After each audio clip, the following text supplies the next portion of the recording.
Assalamualaikum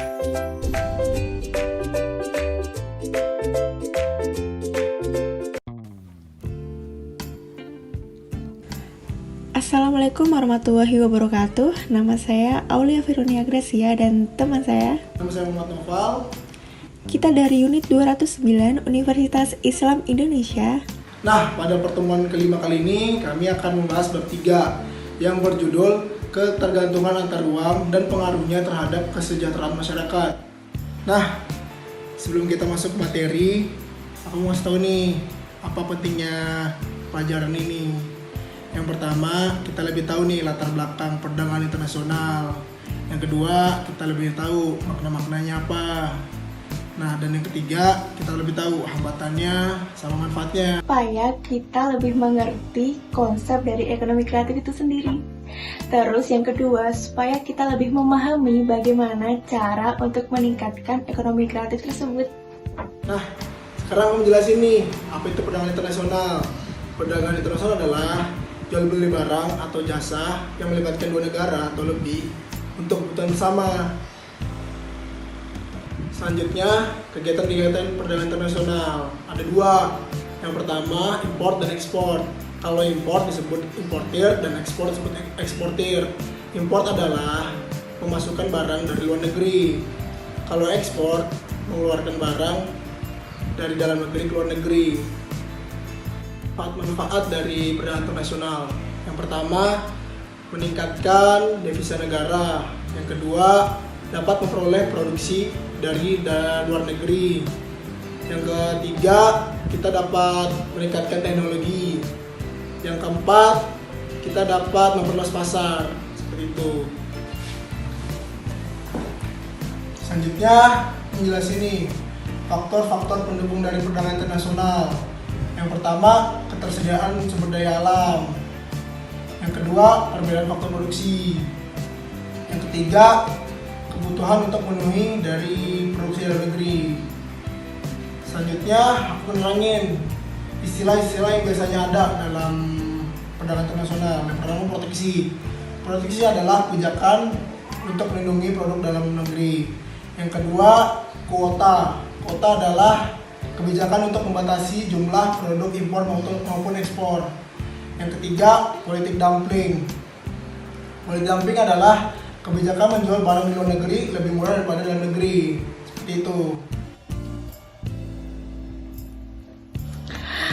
Nah, kali ini kita akan belajar tentang pengertian ekonomi kreatif itu sendiri.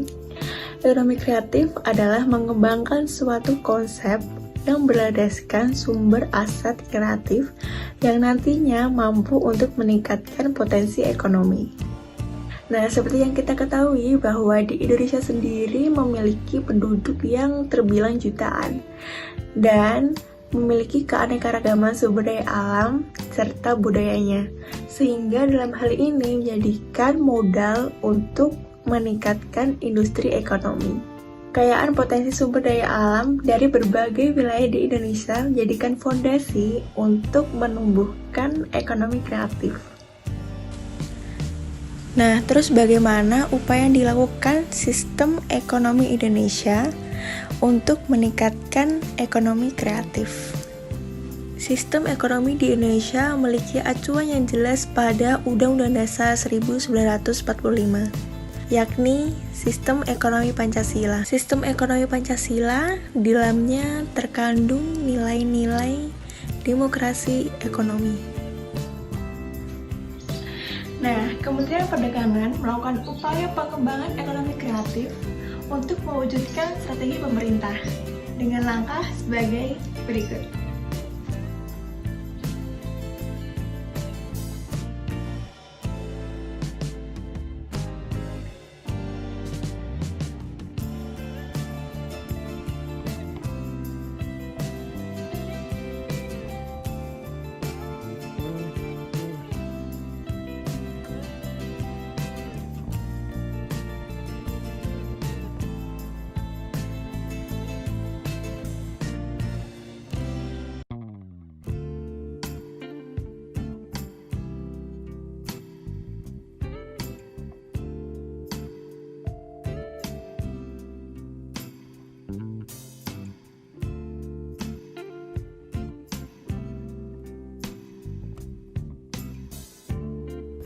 Pertama, penggunaan teknologi melalui program kemitraan. Penggunaan teknologi ini seperti media online atau jual beli online. Media ini diharapkan dapat mempromosikan UKM-UKM kecil untuk dapat bersaing di pasar internasional. Kedua, Pekan Produk Kreatif di Indonesia atau disebut PPKI. Ketiga, adanya Festival Ekonomi Kreatif. Pada festival ini, pengunjung diharapkan mampu untuk memilih barangnya secara langsung. Keempat, peningkatan jangkauan dan efektivitas pemasaran. Dan yang terakhir, riset ekonomi kreatif dan fasilitas pemberian insentif yang mendukung inovasi. Riset ekonomi kreatif ini bertujuan untuk memberikan solusi terhadap para pelaku bisnis kreatif dan memberikan fasilitas yang menunjang produk tersebut untuk mendukung inovasi mereka. Untuk contoh kali ini kita mengambil contoh dari pemberdayaan unit kita, yakni bubuk jahe slur. Bubuk jahe slur ini diproduksi sendiri oleh KKN Unit 209 Universitas Islam Indonesia. Pertama kalinya muncul ide bubuk jahe ini berawal dari kita berpikir produk apa sih yang menarik dan bermanfaat untuk seluruh kalangan. Dari jahe inilah kita buat berbeda dari produk yang lain dengan cara menghaluskannya yang kemudian menjadi bubuk. Setelah itu di packaging. Nah, di packaging ini menjadi salah satu bagian yang terpenting karena packaging ini membuat daya minat seseorang untuk membelinya. Selain dari manfaat jahe itu sendiri. Di masa pandemi seperti ini, kita memilih fitur online, yakni jual beli online seperti Tokopedia dan Shopee. Dari jual beli online ini, produk kita bisa berpasar hingga ke seluruh pelosok dunia. Nah, adapun negara yang menjadi minat jahe itu sendiri dan menjadi ekspor terbesar Indonesia, yakni ada Jepang, Hong Kong, dan Korea. Nah, sekarang aku mau cerita-cerita aja, mau sharing lah tentang materi ini. Sebenarnya materi ini juga kurang kukuasai, cuman aku mencoba untuk membaca-baca jurnal dan artikel di internet untuk memahami memahami bab ini. Bab ini tuh tentang babnya judulnya itu keterkaitan antar ruang. Nah, di dalam itu ada subbab tentang perdagangan internasional. Pengertian perdagangan internasional sendiri itu jual beli barang atau jasa yang melibatkan dua negara atau lebih yang saling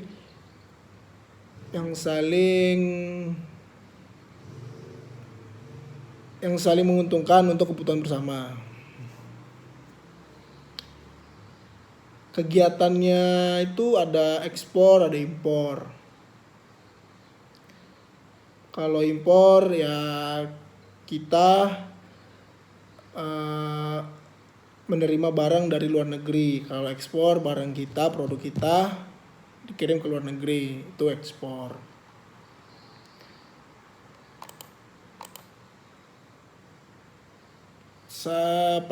Perbedaan perdagangan dalam dan luar negeri, yang pertama adalah jangkauan wilayah. Kalau perdagangan dalam negeri ya wilayahnya dalam negeri, kalau antar negara ya wilayah perdagangannya itu melibatkan antar negara, kayak misalnya di ASEAN, seperti itu. Yang kedua, cara pembayaran. Kalau dalam negeri pasti pakai mata uang rupiah.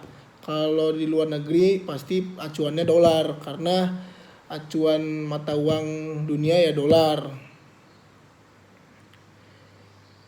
Yang ketiga, sistem distribusi. Kalau perdagangan dalam negeri banyak dilakukan dengan distribusi langsung.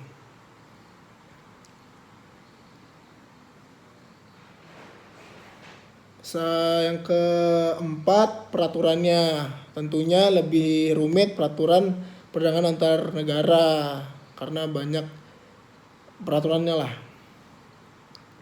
Yang kelima, tingkat persaingan.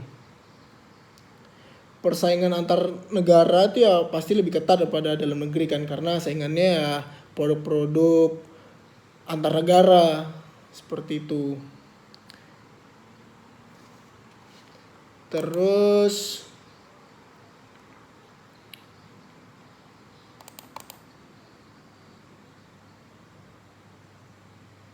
manfaat perdagangan internasional, yang pertama memperoleh barang yang tidak ada di dalam negeri, produk yang tidak ada dalam negeri. Yang kedua, memperluas pasar.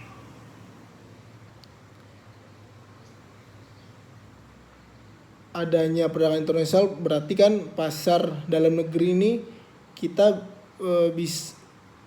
pasar yang ada dalam negeri bisa keluar gitu. Jadi produk-produk Indonesia bisa dikenal negara lain.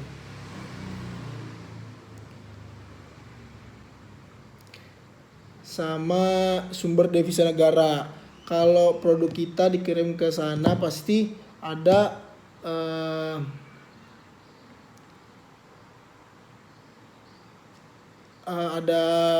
pajaknya. Nah, itu sebagai devisa negara.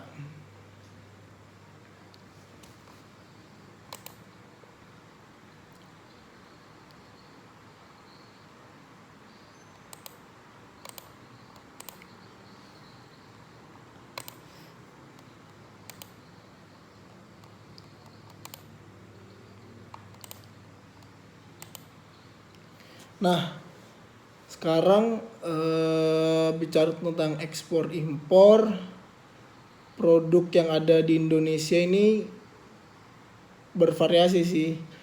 Ada dari dalam negeri, made in Indonesia, ada yang dari negara lain.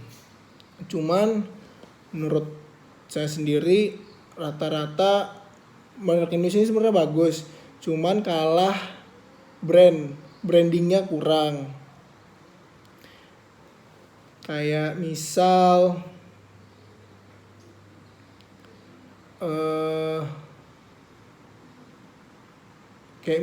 produk olahraga yang namanya yang dipakai jersey timnas tuh namanya apa kalau salah, ada pokoknya. Nah, itu tuh bagus, cuman karena brandingnya kurang, jadi kurang diketahui sama masyarakat Indonesia sendiri. Padahal Adidas, perusahaan asal Jerman, membuat produknya di Indonesia karena kualitas terbaik itu ya dibuat dari made in Indonesia sebenarnya. Pemain luar memakai baju Adidas pasti buatan Indonesia, karena itu buatan yang paling terbaik. Itu membuktikan bahwa sebenarnya produksi kita itu sangat jauh lebih baik daripada luar negeri menurut saya.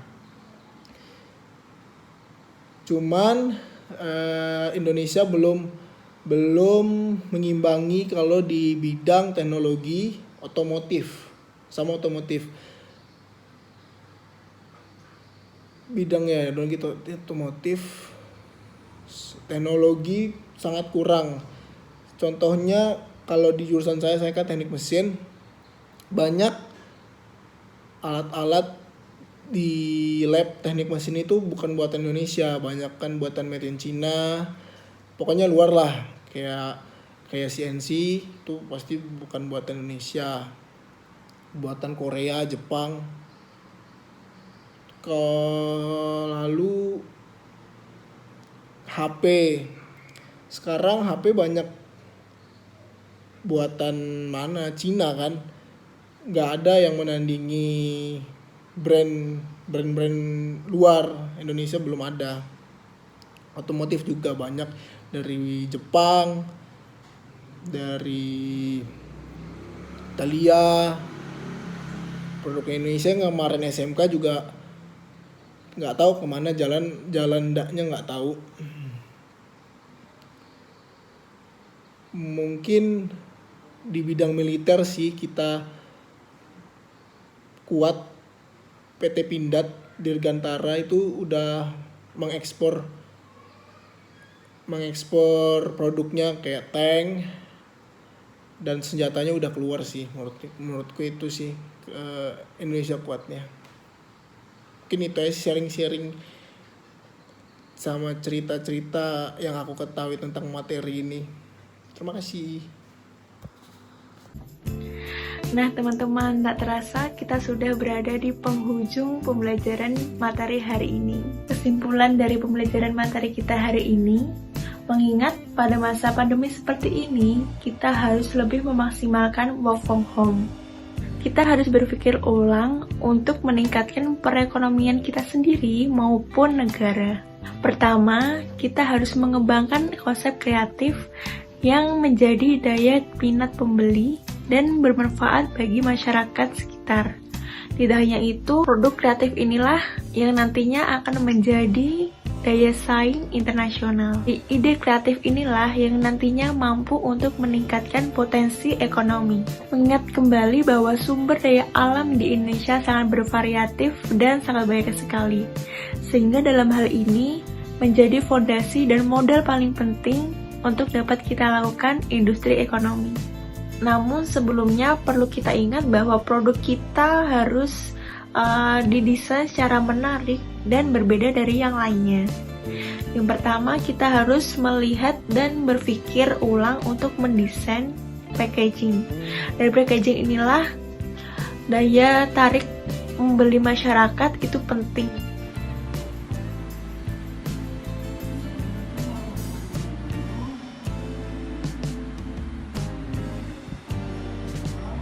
Halo, Hai, kenalin dong namanya siapa? namanya Konita Isya Putri. Sekolahnya di mana? Sekolahnya di SMP Teologi Balikpapan, Kelas? kelas 9. Oh, setelah kamu nonton video ini gimana sih pendapatmu? Videonya ini bermanfaat karena saya lebih paham tentang perdagangan internasional dan ekonomi kreatif. Oh, contoh dari perdagangan internasional sama ekonomi kreatif di kehidupan sekitarmu tuh apa sih? Contohnya ini yang saya pakai, ini kardigan, dia dari kain wool. Ini termasuk dalam ekonomi kreatif yang bisa diekspor ke luar negeri. Sama mau nanya nih, kualitas videonya ini seperti apa? Kayak misal gambarnya sama suaranya. Gambar sama suaranya bagus, Jadi bisa ditonton lah ya. bisa. Terima kasih ya. Iya, sama-sama. Sekarang aku menjelasin nih apa itu perdagangan internasional. Perdagangan internasional adalah jual beli barang atau jasa.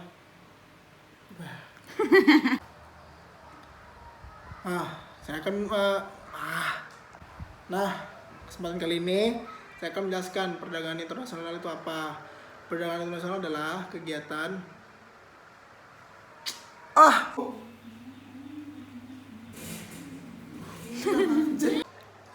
Assalamualaikum warahmatullahi wabarakatuh.